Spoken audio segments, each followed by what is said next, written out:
The script for this video was originally written back in 2018 and has been altered in several places to make necessary edits.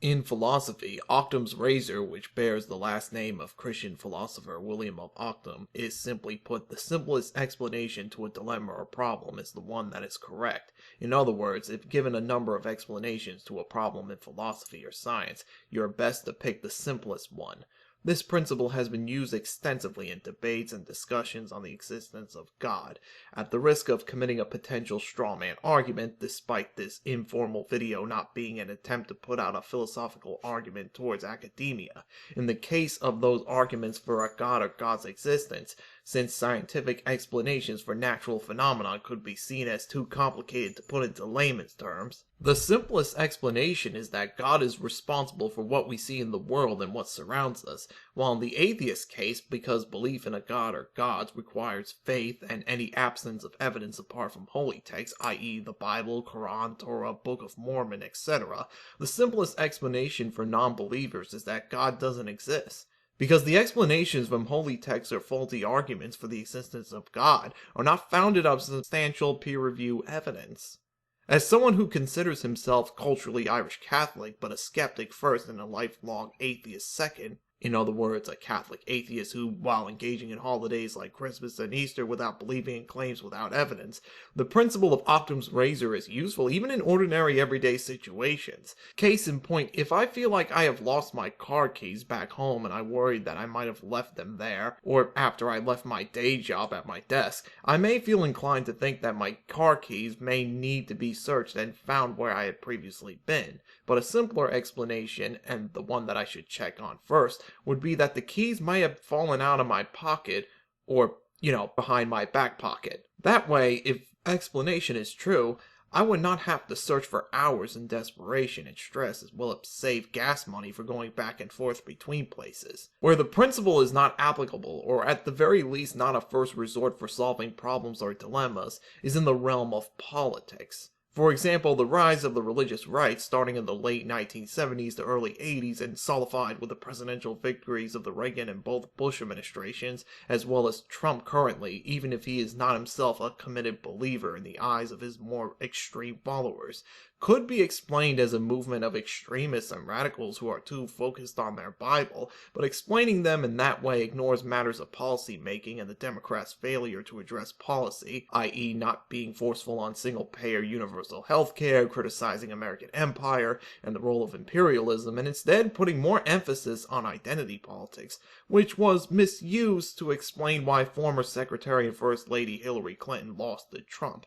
In some cases, identity politics in progressivism is valid with Black Lives Matter, feminism, and supporting reproductive rights. Such is the case with the new Atheist Movement, starting in reaction to the events on the 11th of September 2001 and the release of several books critical of religion and attempting to explain why terrorism happens around the world. Perhaps the most prominent example of which is The End of Faith by Sam Harris. Full disclosure, this book, along with several other works by notable atheists, only confirmed my long-held beliefs about the non-existence of any God, which spent a great deal criticizing Islamism, or political Islam, while citing quotes from the Quran to justify acts of terrorism, but also going after MIT linguist, philosopher, and libertarian socialist activist Noam Chomsky, who in reaction to his comments on 9/11 says that he's wrong to blame acts of terrorism on American foreign policy. While it's true that the Quran, along with books like the Bible or Torah, may have been historically used to justify horrific actions and policies such as slavery, torture, and in extreme cases, death, such arguments, while Harris could easily say that Chomsky himself is committing a faulty argument from Occam's razor,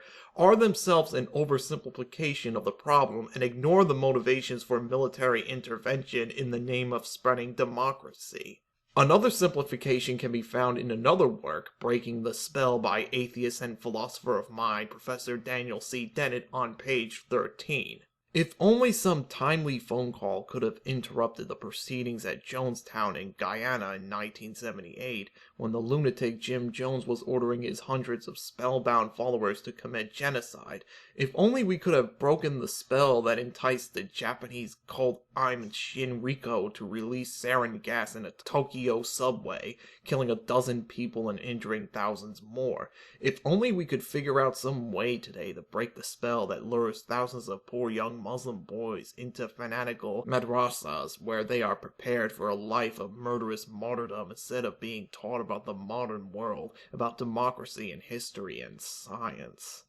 By this standard, if only new atheists could break the spell of blaming every mishap or crime of the religious on religion instead of trying to understand geopolitics, American imperialism, and the possibility that proponents of neoconservatism are bloodthirsty to devastate the Middle East while benefiting financially and politically in positions of power. Anyone who remembers the lead up to the wars in Afghanistan and Iraq could potentially see the flaw in this thinking. In reality, discussing politics and more specifically global issues as it relates to America's place in the world is complicated to laymen, and while non-believers, including those unaffiliated with any organized religion, tend to vote liberally, a broader understanding of foreign policy and historical context is necessary when trying to explain why a country like Iran is an Islamic theocracy. In other words, why such a country would hate us, i.e. how we overthrew Mossadegh and installed the Shah only to have been overthrown and have the country ruled by the Ayatollahs. Generally speaking, atheists and skeptics are always fond of showing how rational and intelligent they are when it comes to the philosophy of religion, but not every problem is so simple. Thanks for taking the time to watch this.